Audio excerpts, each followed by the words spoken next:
Today on This Old House, I'm touring an accessibility showroom to find out how to make each room more functional for anybody facing mobility challenges. When you're digging for a foundation, the frost line in New England has to be 48 inches from finished grade down. If you look right here, there's not enough. Multiple additions and an odd flow. We'll show you the architect's smart solutions.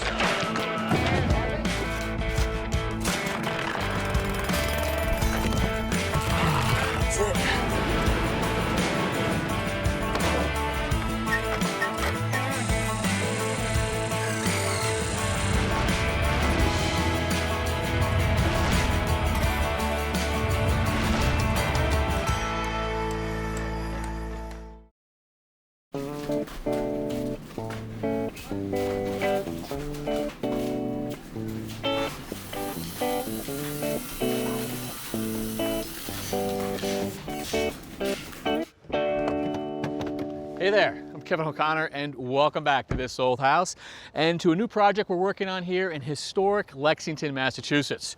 We have got ourselves a mid-century modern home. Now, there are several reasons to do some updates to this house, but none more important than the fact that the family would like to make it accessible for their son, Caffrey. He's mobile now, but sadly will soon be needing to use a wheelchair. So some work has started here in the front yard, mostly just to move a gas line. But if you look back here, well, that is the original house. As I said, built in 1960 in the mid-century modern style. And you can pretty much tell that with the facade and the massing and the roof line. But over the years, probably started in the 2000s or so, there were several additions. Used to be a gas meter right here, that's being moved, hence the work in the front. But the additions start here and work the way over this way. And as they were added onto the house, well, it lost some of its original mid-century feel and its charm. So this is going to eventually change, but right now it's pretty much the way we found it. But that is not the case with what's going on inside. Well, as I said, a lot of changes on the inside. Look at this place. So just to remind you of the basic geography, garage here, and above it was the primary suite, so bedroom, bathroom, also an office up there. And then as you come through the front door, a meandering trail, there was a couch right there for no particular reason. But as you can see, this is a back to the studs demolition, which is pretty aggressive. So this was the daughter's bedroom here. There was another bedroom beyond it. And taking it back to the studs means that all of the drywall comes off, even the floors came up. Insulation was pulled down to the rafters there in the ceiling. We also took out the rough plumbing, the rough electric. Back here, this is all bedrooms and bathrooms, so sort of a private part of the house. And as you came this way, more of a public part of the house. And Charlie, what have you done? It was a nice house. You took it down to the studs. It was. I know it seems excessive, but believe it or not, all of this floor plan is changing. This entire job starts with accessibility. And to get that done right, we really had to change this floor plan. So when you say all of it, these partition walls, every single one of them is gone or moving? Gone. So all new wiring, new plumbing, drain work, etc. Even lighting, taking down the ceiling. Yep. And remember, this was the galley kitchen before. Oh, yeah. We had less than 5 feet to walk through. Yep. New kitchen's going to really open up into this entire space. Okay, well, as you say, accessibility is sort of top of the list here. How did the demo go? This is a lot of work. It didn't go too bad, and I had some good help. The family started in. Oh, no kidding. Yeah, they took to it real well. The kids too? They did. Oh, I'm almost jealous I wasn't part of it. And one little change downstairs I want to show you, though. Uh-oh. Well, you know, this is all about accessibility, Right. but the other big problem, Mom and Dad's primary is way up above there. Caffrey's bedrooms on this far corner, they are way too far apart. So the idea of this addition is to bring them much closer together. So put Mom and Dad next to Caffrey. They can help them out. That's right. So the new addition is going to come about 16 feet off the house, hitting this corner here, goes back 10 feet past the corner of the foundation and out 14 feet there. Yeah. And all the way down to the other side, you see the orange stake, Yep. and that's where the other far corner will be. So we get in this new addition a new primary suite next to Caffrey's bedroom? Right, so if you really look at the floor above is Caffrey's now, and if you, with this picture, extending that out, Yeah. that's where Caffrey will be, and Mom and Dad will be right over Nice, there. good improvement. But during excavation, we found this. Our existing grade is here. Our concrete foundation only came to about here. We really should be at least 4 feet below grade, preferably with a footing. We don't have either one. Uh-oh. So our new concrete floor, which they want 18 inches lower than the existing basement floor, Yep. would leave all this dirt exposed on both sides. How do you handle that? Let's take this entire concrete wall out, and that will let us have accessibility anywhere we want. Okay. But we weren't so lucky inside. Uh-oh. Hey, Tommy. Hey, how are you? So when we decided to take out the concrete floor, we didn't want to bring jackhammers in here causing all kinds of vibrations. So we took a concrete saw and really diced it up into sections. We were able to bring a skid steer in and really just take it out. And why all the demo? Well, we have a proposed elevator going right over here, bring us out down to the same elevation as the new recreation room accessibility. So Caffrey can use this space now. Okay. And over here, you can see the problem. So this is the same problem we had outside, right? You guys dug down and you found out no footing, not deep enough? Right. So what we're going to do is we're going to actually make a mat system. Here's a cross section of what the form's going to look like. The all right? white represents new concrete. New concrete and a footing right here. So think of this as a leg. All right, would be the concrete that goes around the rebar, and my foot is the footing. It's a wider stance that's going to work in two directions. In this case, it's going to hold the weight back at the toe of my foot, so that it has to be nice and thick and nice and wide. Once we get the steel in the wall here, we'll take some steel this way, and we'll run it horizontally, 2 pieces here, and then we'll have more steel going across in the footing, and we'll put 2 more pieces here. Wow, okay. And that will all get tied together with another piece of rebar that's bent that will go into the footing here, tie it together here and here. The Silvas don't mess around. No. All right, so are we drilling holes at this point? Yeah, we're drilling holes right now, deep enough to get the rebar into the wall, and then we'll also put epoxy in there to hold them really straight. Let's drill, baby. Yeah.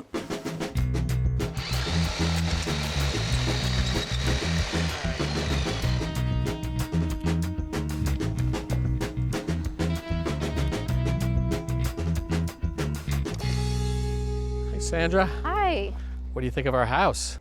I think it's a real gem, but I think there's a few things that could be improved. An architect's way of saying that there's things you don't like. Yeah, the more recent additions, they don't exactly do us any favors architecturally. Well, let's get closer and dig in. Yeah. So the solution to this really oversized garage volume is to amend the front roof line. So we're talking about removing the sloped roof and bringing it down so that the garage bays have a single story roof line. The existing entry arrives at a really awkward place within the floor plan. So our idea is to recenter the entry and pull it forward about 6 feet. This also helps to eclipse the oversized garage.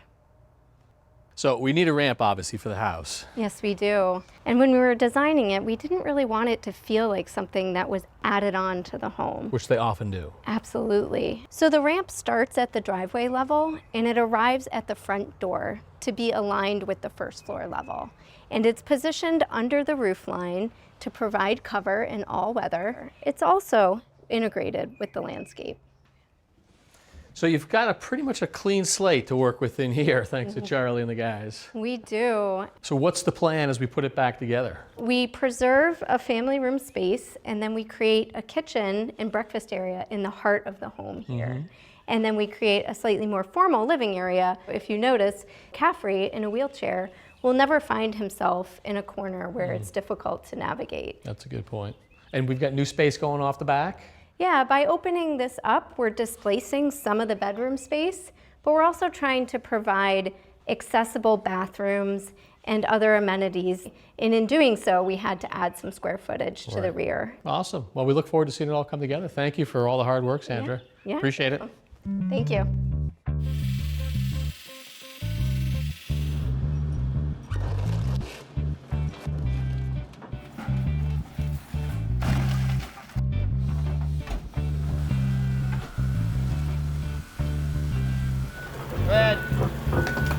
With all the demo going on at the house, I decided to visit a showroom in New England that specializes in mobility and accessibility ideas for the home. Whether you plan to stay in your house as you get older or if you've got a loved one with a disability, coming to a showroom like this can be a great place to visit, where you can touch and feel and try out ideas to help you with bathrooms and kitchens and stairs and help you meet your needs now and in the future. Linda, nice to meet you. Likewise, thank you, welcome. Thank you very much for inviting us to the showroom, which looks terrific. You got the facade of a house out front here. Because we want clients when they come in to just imagine their own home. What is needed to get into that home? Is it a ramp? Is it a vertical platform lift? It could be a threshold to get into the front door. So there's many options depending on what that client's needs are. Sure. I came down a ramp. We're putting one on the outside of our house, but I think we've got needs for one inside as well, the garage. I presume something like this could serve both needs? Absolutely. All aluminum. It can go outside with the mesh so that the rain and the snow can just go right through, and it can go inside. Depending on the risers that are there in the garage would also depend on the actual length of the ramp. Gotcha. And this to me is a little less typical. A lift, I don't see them a lot. These are vertical platform lifts, and come on in. So then again, another option that a client could use to get into the home. So if it's a small front yard, there's not enough room to put a ramp, so they could use a vertical platform lift. This all aluminum. It can go in a garage or also outside. Looks like you're protecting us from rolling off or falling off as this comes up. That is correct. All right. And how much elevation can this cover? Normal vertical platform lifts can go up to 14 feet. Oh, wow. So quite a bit, huh? Yes. Very nice. So obviously rated for outdoors. Where do these go? Those would go next to the lift, in the vicinity of the lift. It could be next to the deck. It could be next to the side of the house, depending on what's there. And it would be covered in the aluminum. Gotcha. Okay. So a couple options for in and out of the house. More to show me? Absolutely. Come on down. Welcome to the heart of our showroom. I'd like to start first by showing you the bedroom. Okay. What we see here are ceiling lifts. This is also an adjustable bed. So with the ceiling lift, you could have the freestanding post as we show here, or you can actually have those tracks installed in the ceiling. You can put them throughout the entire home if need be. Oh, really? You can use them with turntables so they can go around corners. And so is it designed to be operated by the person with the disability, by a caregiver, by both? It would be mainly used by the caregiver, maneuvering that individual either to the left or to the right to maneuver that individual over into a wheelchair. I gotcha. Okay. And the bed's going up and down sort of as the remote calls for it as well. Yes. Is it just for the bedroom? You said you could put it anywhere in the house, so also into a bathroom? You can put this into a bathroom. You can put this into a living room. It really just depends on the mobility of that individual and what the use of it is for. I've never seen it before. Intuitive. Okay. So I'd like to show you the bathroom next. As you can see here, it's designed for all accessibility and mobility. One of the first things I'd like to show you is the toilet lift. Please grab the remote. So designed for like a lift chair. This can come up or down. It also has the existing grab bars on either side. You can use this on any existing toilet. So this is a retrofit. This is a retrofit. So it's an easy, affordable modification that can be done. Comes up awfully high. It does come up high. So from that, by design, and you've got the grab bars there to hold it. And then if someone were in a wheelchair, as an example, they could easily transfer into the wheelchair. So it could take you to the standing position. It could. Gotcha. And It I could. presume this is adjustable next door. Yep, Good. this is what they call a PT rail.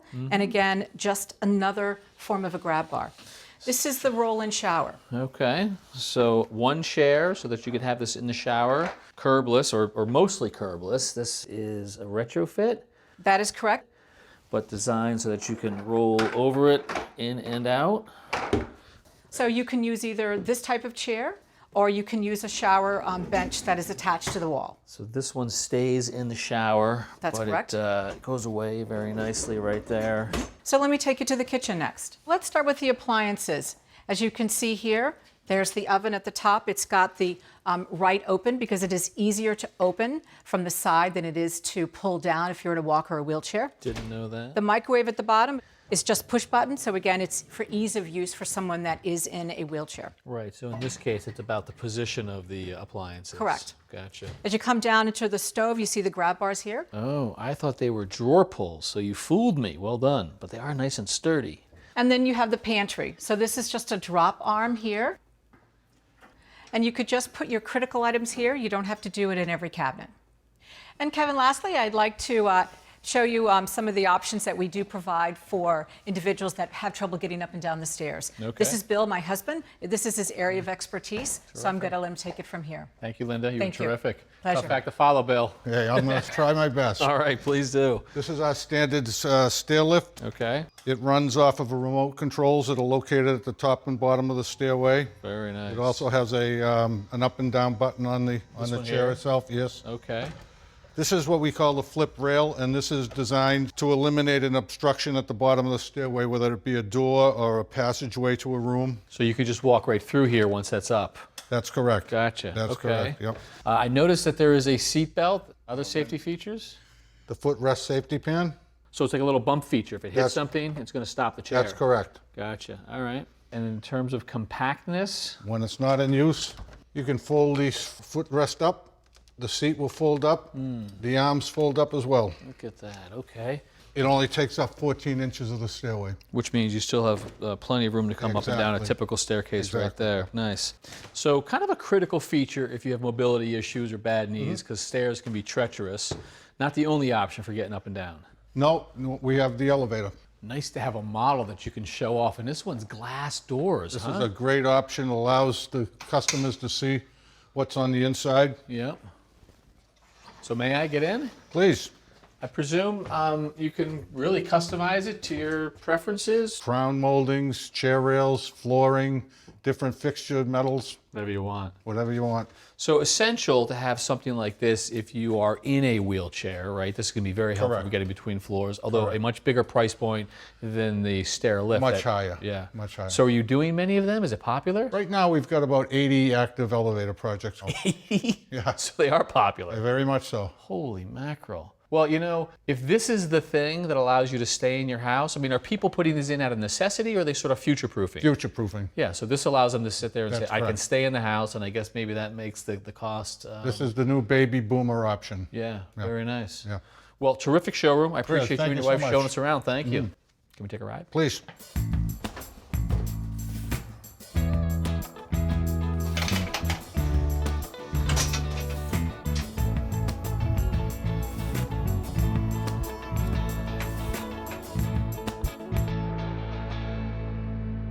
So Charlie, we've been living by an energy code forever, it seems. You know, we analyze the walls, the windows, we put the good equipment in.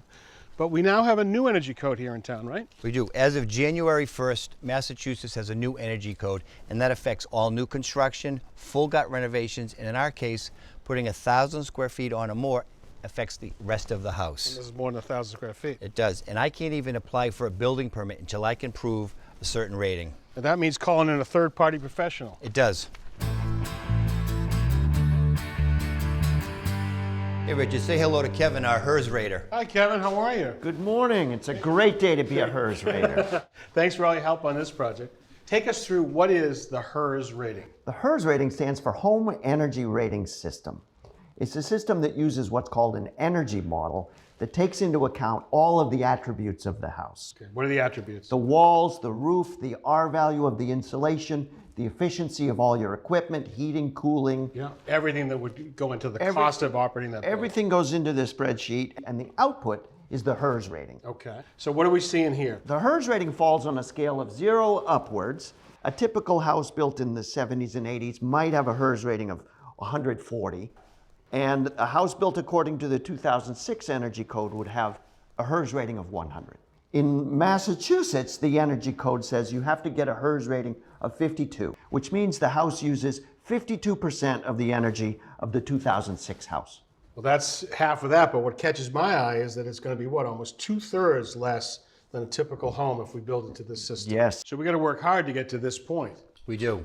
I made some models up, and this is a mock-up of our existing roof system that we have now, which is 2x8 framing with fiberglass insulation, giving us an R value of 29. That's our existing condition. That's right. Okay. And normally we would do is just take out the fiberglass insulation and spray in a closed cell foam, giving us an R value of 49. Okay, so that's pretty good. You get that almost double there. Sidewalls similar? Same thing. What we have here is a model of our sidewall conditions, 2x4 framing with fiberglass insulation, giving us an R value of 13. And same thing, we remove all the fiberglass in a renovation and then spray in closed cell foam, giving us an R value of a 21. Would that get us to our 52? In a typical house, it would make 52 within reach. Okay. Unfortunately, there are certain pieces of the house Okay. that weigh the HERS rating down. And one of them is the brick facade that we have, and on the outside it shows as well as the inside. Yeah. Fortunately, 1 inch of foam in between them really works in our favor, giving us an R value of 7. Here's our biggest headache probably, is we have an existing concrete slab, no insulation under it, R value of 0. Our 0 is pretty low. It's pretty low. All right, so that triggered a whole another level of insulation, right? It does, and this is a mock-up of our new roofing system. So same thing, our 2x8 framing, which would have our closed cell foam, giving us an R value of 49, but then we took it a step higher and we put 2 layers of foam insulation. And the reason I want to do 2 layers of foam is I want to overlap the seams so nothing can really come through each sheet. So we're going to have an extra about 12 here, giving us an R value of 60. And this is great because, you know, people don't realize that the heat can still transfer right up here, up through the roof. This will break it. That's right. And now our new framing addition is going to have a 2x6. Fill it with closed cell foam, but we're also going to add 1 inch of foam on the exterior of this, giving us an R value of 42. So does that satisfy it? It brings us close, but we're not quite there. Really? So here's the solution for the slab. This model here, this represents the foundation. Gotcha. And then we have our gravel on the ground. Right. So what we're going to do is take out the concrete slab. You take all the slab, which you're not going to hate anyways because there was all that ductwork under there. Got to run electrical, plumbing, ductwork, everything. So spray the closed cell foam right to the gravel. Good. About 2 inches or so, giving us an R value of 15. Yeah. This represents our concrete pour. Yeah. And then we're going to have sleepers 16 inches on center with 2 inches of rigid foam in between that. That's terrific. And then our 3/4 subflooring. Like a little cooking recipe, Charlie. It is. And then our radiant heat. Radiant heat and the that. finished floor. And then it finishes off with the floor. So And that will give us an R value of around 20. that's a far cry from the R0 that was here. Does that get us there? It brings us very close. Fortunately, we're doing the windows and the doors, so that puts us over the edge. I got to tell you though, I mean, it is a lot of industry. By the time you do all this and all that build up, I mean, what's the premium that's going to be added to this project? I'm guessing 25–30% at least. To be energy efficient. And he can't get around it. It has to be to get a building permit, right? You had to get it. That's right. The code compels you to get a 52. And then I have to make one more phone call at the end. He has to come back and do one more blower test actually to show that we have the 52. So now to be nice to him right to the end. We do.